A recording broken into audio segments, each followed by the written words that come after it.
Hello friends, இன்றைக்கி நம்ம Amudha space சேனலில் பார்க்க போகிற இடம் எது அப்படின்னு பார்த்தீங்கன்னாக்கா மருதமலை தாங்க. மருதமலையில் இருக்கிற முருகன் கோயிலை பற்றி தான் பார்க்க போகிறோம்.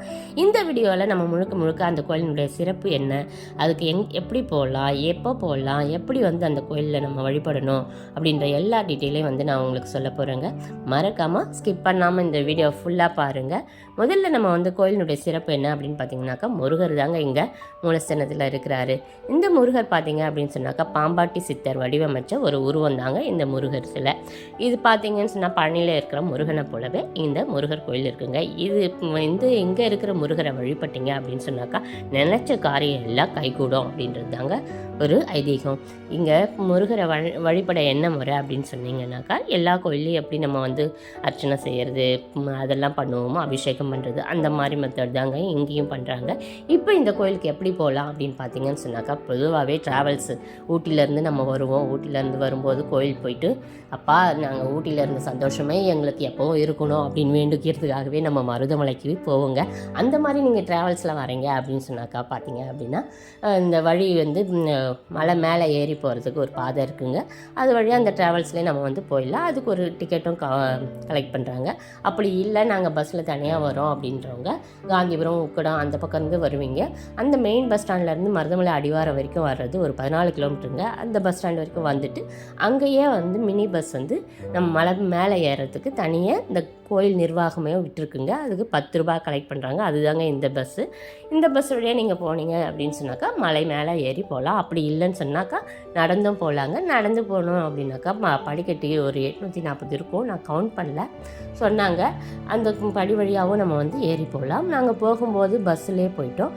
வரும்போது பார்த்தீங்க அப்படின்னு சொன்னாக்கா படி வழியாக வந்தோம். படிக்கெல்லாம் ரொம்ப ஸ்ட்ரீப்பாக இருக்கும் அப்படின்லாம் நீங்கள் நினைக்காதீங்க. ஒரு 4 படி, அப்புறம் ஃப்ளாட்டான சர்ஃபேஸு, மறுபடியும் ஒரு 4 படி ஃப்ளாட்டான சர்ஃபேஸ் அப்படி தான் இருந்தது. கோயில் கிட்ட போகும்போது தான் ஒரு 20-30 படி ஸ்ட்ரீப்பாக இருந்தது. கொஞ்சம் சிரமமாக இருக்கும். அது நீங்கள் பஸ்ஸில் போனாலும் அந்த படியை நீங்கள் ஏறி தான் ஆகணும். அந்த மாதிரி ஒரு அமைப்பில் தான் இருக்குங்க. அதனால் தைரியமாக போகலாம். ஒரு சில நாட்களில் மட்டும் விலங்குகளுடைய நடமாட்டம் இருக்குது அப்படின்னு சொன்னாக்கா அந்த வழியை அவங்க தடை பண்ணுறாங்க. ஏன்னா அது ஒரு காடு அப்படின்றதுனால. இப்போ நான் எப்போ போகலாம் அப்படின்னு கேட்டிங்கனாக்கா பெரும்பாலும் லீவு நாள்லேயும் இந்த முருகருடைய விசேஷ நாட்கள்லேயும் சஷ்டி, அப்புறம் தைப்பூசம், கிருத்திகை அந்த மாதிரி நாட்கள்லாம் கூட்டம் அதிகமாக இருக்குங்க. நாங்கள் சண்டே தான் போனோம். அப்போ பார்த்தீங்கன்னு சொன்னாக்கா 2 மணி நேரம் ஆச்சு பஸ்ஸில் போயிட்டு மேலே போகிறதுக்கேங்க. அதுக்கப்புறம் வர்றதுக்கெலாம் இன்னும் லேட் ஆச்சு. அதனால நீங்கள் ஃப்ரீயாக போகணும் அப்படின்னு நினச்சிங்கன்னா ஒர்க்கிங் டேஸில் ஒரு எதுவும் இல்லாத நாளில் போகலாம். இல்லை நாங்கள் சஷ்டியில் தான் போவோம்னு சொன்னால் கொஞ்சம் இருந்து கூட வர்ற மாதிரி டைமை பார்த்துட்டு போங்க. அது மட்டும் இல்லைங்க. இப்போ நீங்கள் ஸ்டெப்ஸ் வழியாக ஏறீங்கன்னு சொன்னால் ஒரு 1/2 மணி நேரம் ஆகும். ரொம்ப டயர்டாக ஃபீல் பண்ணுறவங்க பஸ்ஸே பிடிச்சிட்டு போகிறத நான் ரெக்கமெண்ட் பண்ணுவேன். அதுக்கப்புறம் பார்த்தீங்க அப்படின்னு சொன்னாக்கா இங்கே எப்படி வழிபடணும் அப்படின்னாக்கா ஸ்டெப்ஸ் வழியாக போகிறவங்க பெரும்பாலும் முதல்ல தான்தோன்றி விநாயகர் தான் பார்ப்போம். அதுக்கப்புறம் இடும்பன் கோயில், அதுக்கப்புறம் மேலே போனீங்கன்னாக்கா அரசமர பிள்ளையார் இருப்பாருங்க. அந்த பிள்ளையாரை வழிபட்டு இருக்கிறது ஆதிமுருகன்ட்டு ஒரு முருகர் சாமிங்க. முதல்ல தோன்றி இருந்தது முருகர், வள்ளி, தெய்வானை இருப்பாங்க. அவங்கள அர்ச்சனை அதெல்லாம் செய்து வணங்கிட்டு அதுக்கப்புறம் பார்த்தீங்க அப்படின்னு சொன்னாக்கா நம்ம மூலவரை வணங்கணுங்க. மூலவர் பக்கத்துலேயே பார்த்தீங்கன்னு சொன்னாக்கா பட்டீஸ்வரரும் மரகதாம்பாலும் பக்கத்தில் ரைட் சைடில் பட்டீஸ்வரரும், லெஃப்ட் சைடில் மரகதாம்பாள் சாமியும் இருக்காங்க. அவங்களாம் வணங்கிட்டு நம்ம பாம்பாட்டி சித்தரை போய் வணங்கலாங்க. பாம்பாட்டி சித்தரை வணங்கணும்னு சொன்னாக்கா பாலும் பழமும் எடுத்துகிட்டு போய் வணங்கணும். அது நடுவுலையே பார்த்தீங்க அப்படின்னு சொன்னாக்கா 7 கன்னிமார்கள் இருக்கிற கோயிலும் இருக்குங்க. அதையும் நீங்கள் வணங்கலாம். பாம்பாட்டி சித்தருக்கு கீழே படிக்கட்டு வழியாக இறங்கி போகிற மாதிரி இருக்கும். நீங்கள் உள்ளே போனீங்கனாலே தெரியுங்க. இதுவும் கொஞ்சம் ஸ்டெப்ஸ் இருக்குது. உங்களால் முடிஞ்சால் நீங்கள் இறங்கி போய் வணங்கிட்டு வரலாம். இதுதாங்க இந்த கோயிலுடைய முழு டீட்டெயிலும். இந்த கோயிலில் நீங்கள் சாமி கும்பிட்டீங்க அப்படின்னு சொன்னாக்கா இந்த டைமில் வரலாம் அப்படின்றதுக்கு நான் உங்களுக்கு சார்ட் இப்போ காமிச்சேன் இல்லையா, அந்த டைமில் வரலாங்க. பெரும்பாலும் விபூதி, அப்புறம் சந்தன காப்பு, அப்புறம் ராஜ அலங்காரம் இது எல்லாமே நடக்கும்.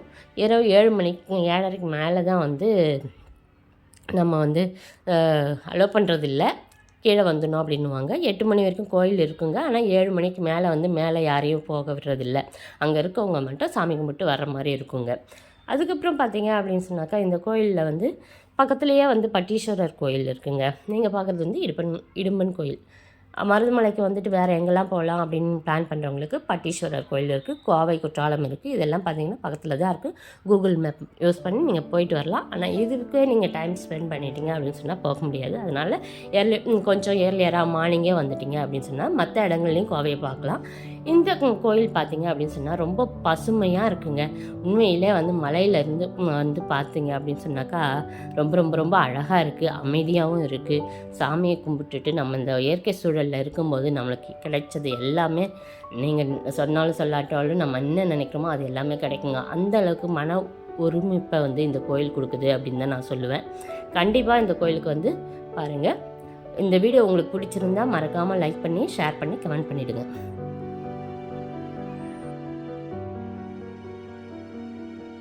இந்த கோயிலில் முடி காணிக்க கொடுத்ததுக்கப்புறம் குளிக்கிறதுக்கான வசதிகள், குடிநீர் வசதி எல்லாமே இருக்குங்க.